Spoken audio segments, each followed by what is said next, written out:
G'day, Scott from EasyShed. Today we're going to assemble a hinged single door. It's easy to do, but first we're going to start by laying out all the components. It's important you take extra care when assembling the door, so that when it's hung on the completed shed, it will align neatly in the front panel and open and close correctly.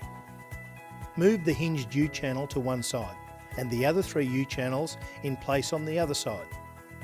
Make sure to have the channels with the high side on the inside of the shed. This will make sure that all the channels line up and that your hinges will swing the correct way. Begin by positioning the 2 U-channels at the top and the bottom of the door.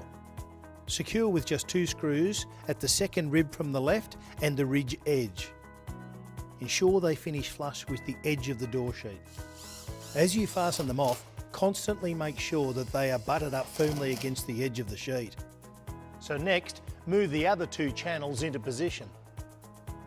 Fasten a screw through each of the 4 corners, through the 2 channels and into the door sheet underneath. Again, ensure they are butted up firmly against the door sheet.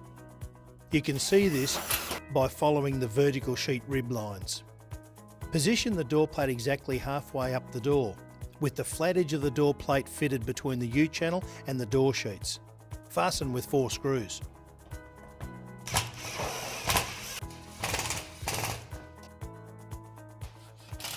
So fixing the pad bolt, just line the base plate up neatly against the edge and allows the pad bolt shaft to extend beyond the edge of the channel.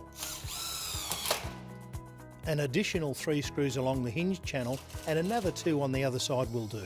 And finally, double check that all components are located correctly and are parallel with each other, then continue to fasten off the remaining points.